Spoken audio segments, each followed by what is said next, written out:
जी sir, आज की press conference हमारे दर्शकों को बताइए। सबसे पहले मीडिया बंधुओं का स्वागत है भारतीय जनता पार्टी मुख्यालय में। साथियों, हमारे बीच में है आप सब लोगों से वार्ता करने के लिए हमारे वरिष्ठ प्रवक्ता प्रदेश के माननीय अरुण गुप्ता जी। उनके साथ में है हमारे प्रदेश प्रवक्ता डॉक्टर ताहिर चौधरी जी। मैं सीधे तौर पर दरख्वास्त करूंगा अरुण गुप्ता जी से कि वो अपनी बात रखें। धन्यवाद डॉक्टर प्रदीप जी। मेरे साथ डॉक्टर ताहिर, आप सभी मीडिया बंधु, आपका बहुत बहुत स्वागत, अभिनंदन। आपको मालूम है कि कल मीर सफरुल्लाह जो विधायक हैं एनसी के, उन्होंने कल एक बहुत अनपार्लियामेंट्री स्टेटमेंट और on the floor of the house दिया। उन्होंने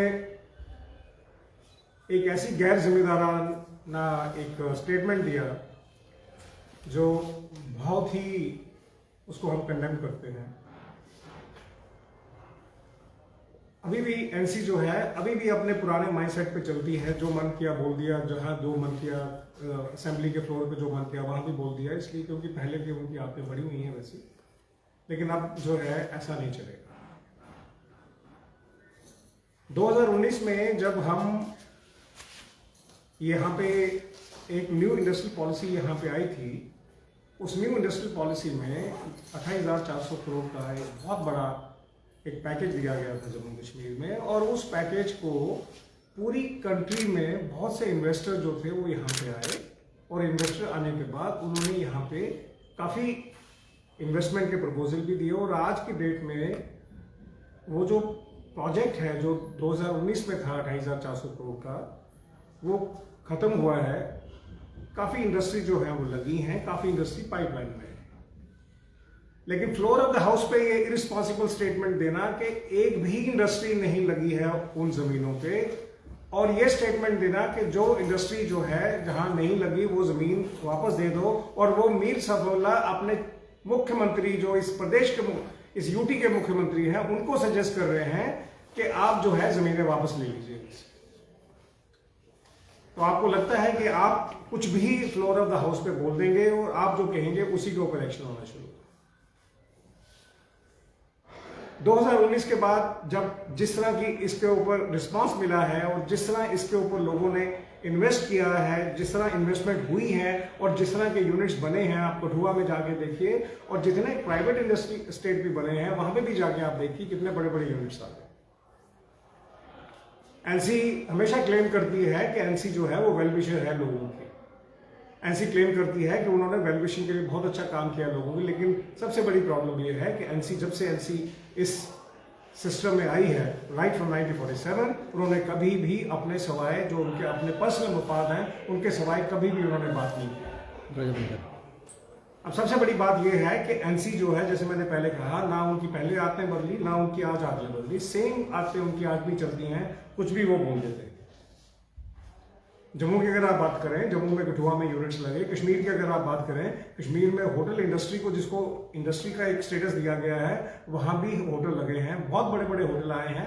और ये होटल जो हैं, ये जो देश के बड़े बड़े होटल की चेन है, उनके साथ उन्होंने एसोसिएशन करके उन्होंने फ्रेंचाइज लेके कश्मीर में होटल खोले।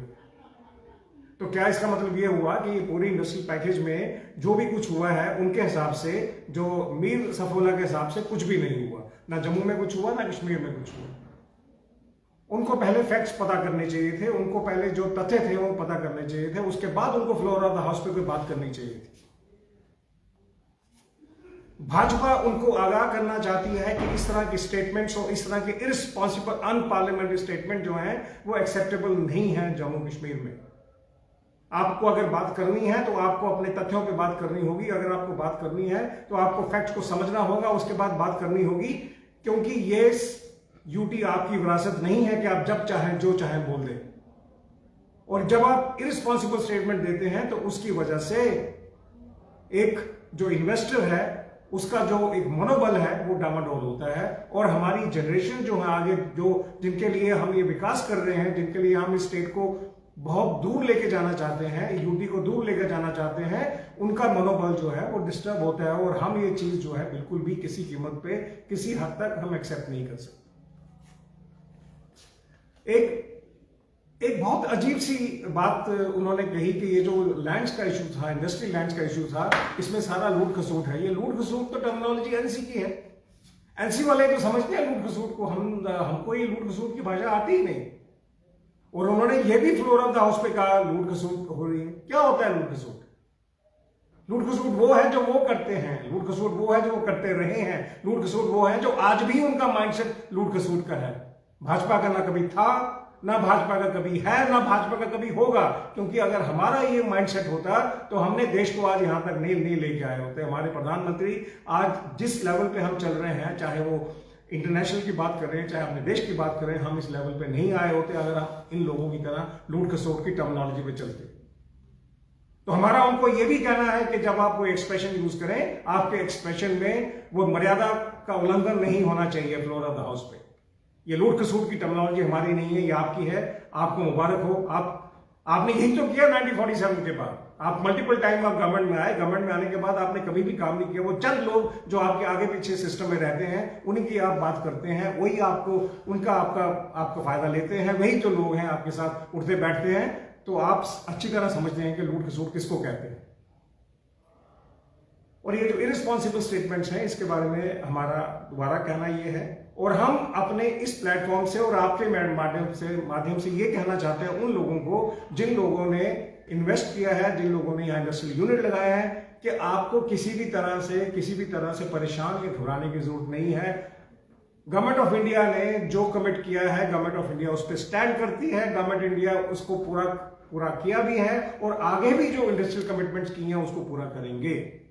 हम किसी भी कीमत पे ये अलाउ नहीं करेंगे कि आप कोई भी बात कर दें और जो एक इन्वेस्टर है उसको मनोबल डिस्टर्ब हो। ये किसी भी कीमत पे एक्सेप्टेबल नहीं है। आज भाजपा के इस प्लेटफॉर्म से हम ये बात को बिल्कुल साफ कर देना चाहते हैं कि कभी भी जम्मू कश्मीर में कोई भी ऐसा काम नहीं किया जाएगा कि जिसको जम्मू कश्मीर की ग्रोथ, जम्मू कश्मीर की प्रोग्रेस, जम्मू कश्मीर का जो आगे जनरेशन है उनके बारे में हम कभी भी किसी भी कीमत पे ये चीजें नहीं होने देंगे। ये हमारा भाजपा का जो है दृढ़ संकल्प है, और हम चाहते हैं कि एनसी भी इस बात को समझे कि परिस्थितियां बदल गई हैं। अब वो एनसी उस तरह नहीं बिहेव कर सकती जैसे वो करती थी। उनको अपनी मर्यादा में रह के बात करना सीखना होगा, और यही उनके लिए ठीक रहेगा।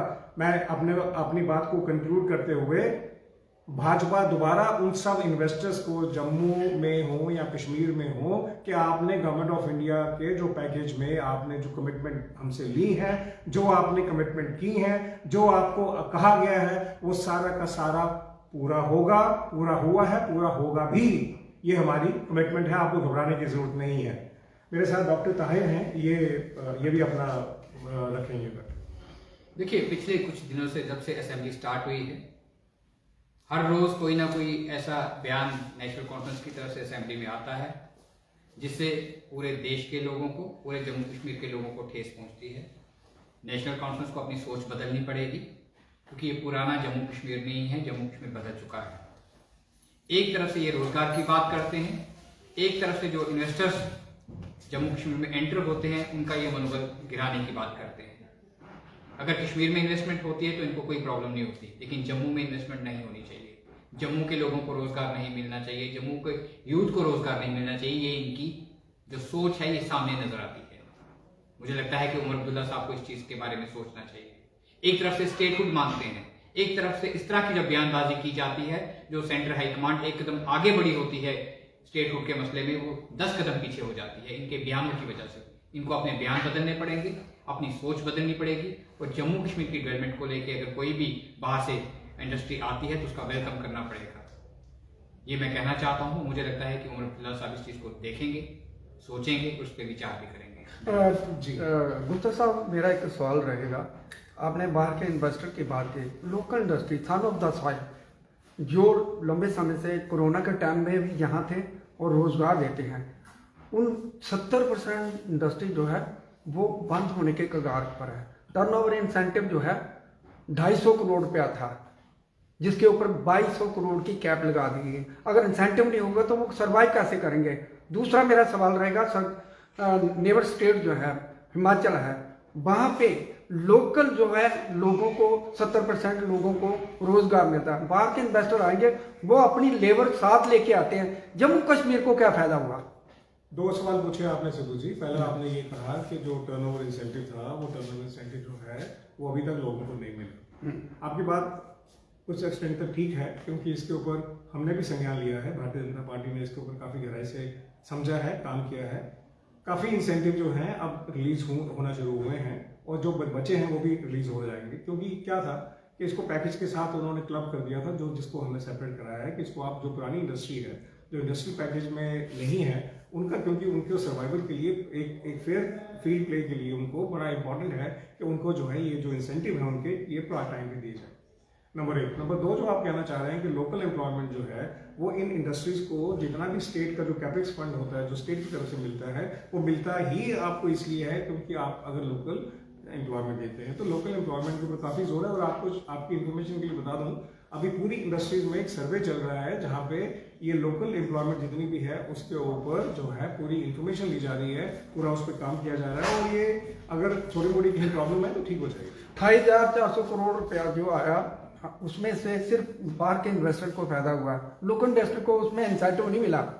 नहीं, उसमें इंसेंटिव जो था ना सिद्धू जी, वो मिलना नहीं था। वो तो क्या था, ये पैकेज था नई इंडस्ट्री लगाने के लिए, नई इंडस्ट्री को आपको करने के लिए, सर्वाइव करने के लिए भी होना चाहिए ना। बिल्कुल ठीक है। नहीं, हम दो टॉपिक की बात कर रहे हैं। एक तो हम बात कर रहे हैं कि 28,400 करोड़ का जो पैकेज था वो लोगों ने लिया, चाहे वो लोकल लोगों ने लिया या लोकल लोगों ने भी बहुत से पैकेज लिए हैं इसमें, और बाहर वालों ने लिया। देखिए सिद्धू जी, इसमें किसी को मना तो नहीं था कि आप नहीं ले सकते।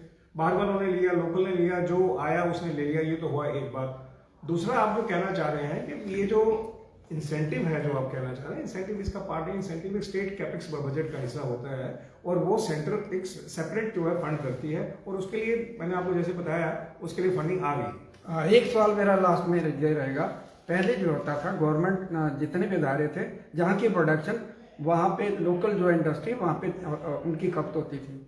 जेम आ गया, पूरे इंडिया के जो है वो इसमें सर्वाइव, मतलब कि उसको भरते हैं, वो हमारे जो इंडस्ट्री है वो इसमें कम्पीट नहीं कर सकते। तो ऐसे में जो पुराना सिस्टम था, जो सीकाप के थ्रू जो परचेजिंग होती थी, उसके जरिए जो सभी इंडस्ट्री की डिमांड है उसके तहत होना चाहिए। जैम के आने के बाद एक जो है पारदर्शिता आई है इसमें पूरी परचेज सिस्टम में, और उसमें लोकल इंडस्ट्री को, आपका कहना सही है कि लोकल इंडस्ट्री को जो है वो प्राइस प्रेफरेंस या परचेज प्रेफरेंस नहीं मिलती थी। लेकिन आपको शायद पता होगा, हमने काफ़ी कोशिश करने के बाद, काफ़ी कुछ करने के बाद इस दफा बजट में ये प्रावधान रखा गया है कि लोकल इंडस्ट्री को जो है उसको जो है परचेज प्रेफरेंस, प्राइस प्रेफरेंस दोनों मिलेगी। तो उनका जो एक बड़ी देर से था, नहीं हो रहा। देखिए जब भी कोई नई चीज़ इंट्रोड्यूस की जाती है, उसके ऊपर कहीं ना कहीं उसके लूप होल्स रहते हैं, उसके पिटफॉल रहते हैं, तो उनको एड्रेस करते करते कई दफ़ा टाइम लगता है, क्योंकि आपको पूरा सिस्टम देखना होता है। लेकिन इसकी एड्रेस हो गया है, और आपके माध्यम से कहना चाहूँगा कि ये बहुत बड़ी मुबारक की बात। Thank you sir.